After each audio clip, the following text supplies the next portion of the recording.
नाजरीन, ब्रेक से पहले बात हो रही थी प्रोफेसर डॉक्टर मोहम्मद इसाक से दिल के मरीज़ों और रमज़ान के महीने के हवाले से। आइए बातचीत का सिलसिला आगे बढ़ाएं। डॉक्टर साहब, जैसे कि बात हो रही थी इन मरीज़ों के बारे में, तो एक चीज़ मैं आपसे पूछना चाहूँगा कि कहा जाता है कि हाई ब्लड प्रेशर को ये दिल की बीमारियों का पेश ख़ैमा होता है।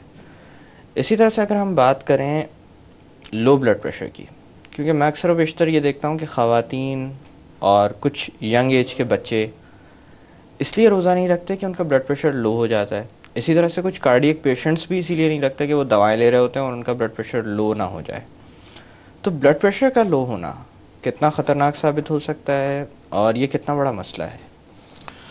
डॉक्टर साहब शुक्रिया। देखें इस मौजू पे हम बहुत बोल चुके हैं पहले भी कई मौके पे, हम not particularly with reference to Ramzan, लेकिन अदरवाइज़ लो ब्लड प्रेशर बजाते खुद कोई मर्ज़ नहीं है।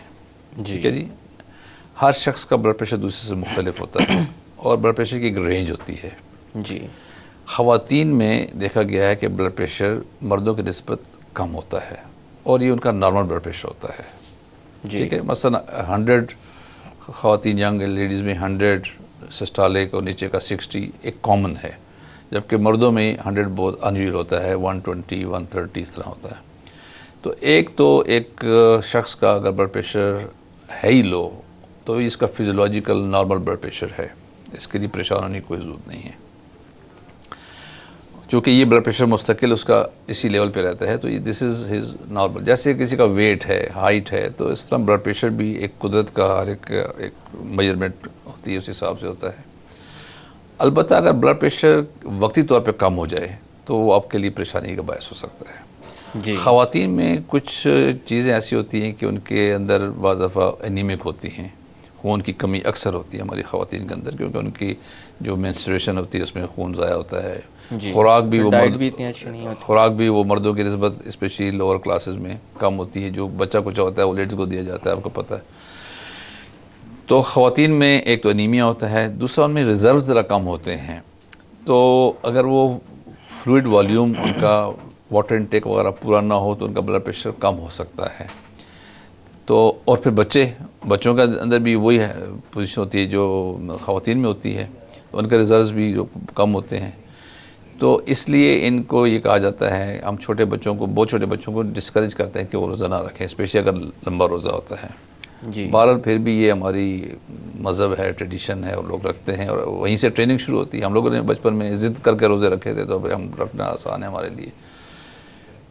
तो ख़वातीन के लिए ये है कि एक तो ये, दूसरा ये है कि उनमें एक थोड़ा सा एंग्जाइटी का एलिमेंट भी होता है और उनके आसाबी मसाइल भी होते हैं, जिसकी वजह से वक्ती तौर पे उनका ब्लड प्रेशर एकदम लो हो जाता है, हाथ पाँव ठंडे हो जाते हैं। इनको वेज़ोवेगल हम कहते हैं और ये ख़वातीन में बहुत कॉमन है। जब भी वो एंग्जाइटी या नर्वस सिस्टम उनका डिस्टर्ब होता है, कोई स्ट्रेस होता है बच्चों की तरफ से, हस्बैंड की तरफ से, कोई ऐसा होता है, तो वो उनका एक फिजियोलॉजिकल रिस्पांस ये होता है कि उनकी जो आर्टरीज़ हैं वो डायलेट हो जाती हैं, शरीयानें फूल जाती हैं और ब्लड प्रेशर लो हो जाता है। तो उनको चाहिए थोड़ी देर बैठ जाएँ, आराम से लेट जाएँ। और अगर ये उनका परपेचुअल प्रॉब्लम है, कंसिस्टेंट प्रॉब्लम है, तो फिर ये एक उनके लिए एक डिसेबिलिटी है रखने की, वो फिर एक उज़र उनके लिए मौजूद है कि वो नहीं रख सकती। लेकिन ब्लड प्रेशर अगर आपका वैसे ही लो है और लो ही रहता है हमेशा, खाना खाएं ना खाएं, रोज़ा रखें ना रखें, ब्लड प्रेशर आपका लो है, तो that is your normal blood pressure, इसके लिए परेशान होने की बात नहीं है। दूसरी जो बात आपने की है वो ज़्यादा इंपॉर्टेंट है, स्पेशली एल्डरली में, कि वो जो ब्लड प्रेशर की टैबलेट्स ले रहे होते हैं या हार्ट की जो दूसरी टैबलेट्स हैं वही ब्लड प्रेशर कम करती हैं, बीटा ब्लॉकर हैं या जिस तरह दूसरे मेडिसिन हैं। तो चूँकि रमज़ान शरीफ में उनको काफ़ी देर तक भूखा रहना पड़ता है, पानी भी नहीं इस्तेमाल कर सकते और ख़ुराक भी कम हो जाती है, तो ब्लड प्रेशर की टैबलेट्स की मिकदार को भी कम करने की ज़रूरत होती है। ये हो सकता है कि अगर वो सहरी को एक ब्लड प्रेशर की अच्छी डोज़ ले लें तो हो सकता है कि 12 बजे 1 बजे उनका ब्लड प्रेशर एकदम लो हो जाए, वो फिर वो उनको चक्कर आने शुरू हो जाए, डिजीनेस फील करें। इस तरह जो बीटा ब्लॉकर होते हैं वो हार्ट रेट को स्लो करते हैं। अगर ये भी आप किसी बुज़ुर्ग को देंगे, एल्डरली को देंगे और उनका हार्ट रेट ऑलरेडी स्लो है और आपने बीटा ब्लॉकर की अच्छी डोज़ दे दी है, रमज़ान में वही डोज़ रखी है, तो हो सकता है उनका हार्ट रेट बहुत स्लो हो जाए और फिर वो चक्कर उनको आ जाए। तो ये मुआलिज का काम है कि इन दवाओं की मिकदार को कम किया जाए ताकि ब्लड प्रेशर लो ना हो। अगर थोड़ा सा ज़्यादा भी हो जाता है तो उससे नुकसान नहीं होगा, लेकिन जैसे आपने कहा है कि लो हो जाने से उनको सिम्टम्स होंगे, चक्कर आएंगे, घबराएंगे, गिर जाएंगे, तो ये नहीं होना चाहिए। दूसरा एक चीज़ वही है कि जो बुज़ुर्ग पेशेंट होते हैं उनमें एक टेंडेंसी होती है कि जब वो खड़े होते हैं तो ब्लड प्रेशर उनका गिर जाता है, इसको पोस्चरल हाइपोटेंशन कहते हैं।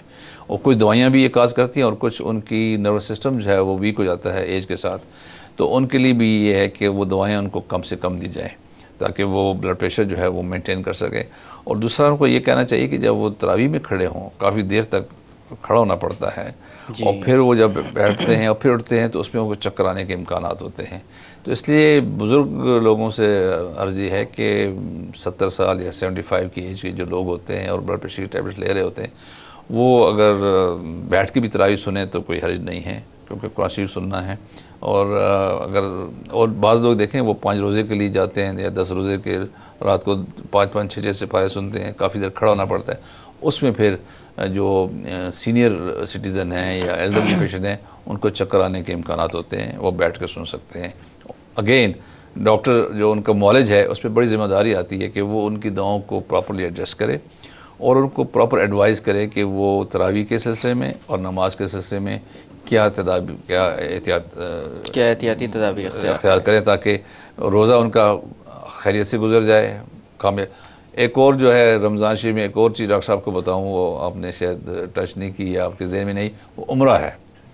बिल्कुल। अच्छा, हमारे बेशुमार जो हैं पेशेंट्स, और हमारे चूँकि पेशेंट ज़्यादा मिडिल एज या ओल्ड एज के ज़्यादा होते हैं, उम्र भी ओल्ड एज में ज़्यादा लोग जाना चाहते हैं क्योंकि वो समझते हैं कि आखिरी उम्र है, जितना सवाब कमा चाहे कमा लें।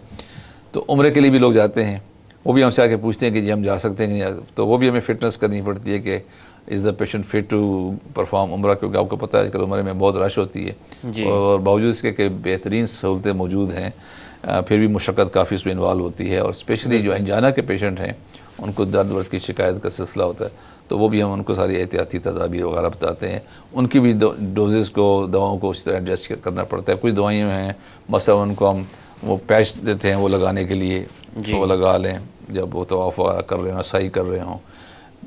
एक और दवाई है जिसको हम वाटर पिल्स कहते हैं या पेशाब आवर गोलियाँ कहते हैं, डायरेटिक। अब उसका जो इस्तेमाल है बहुत एहतियात करनी पड़ती है, क्योंकि रमज़ान शरीफ में बार बार वज़ू करना भी बुज़ुर्गों के लिए मुश्किल होता है, मरीज़ों के लिए।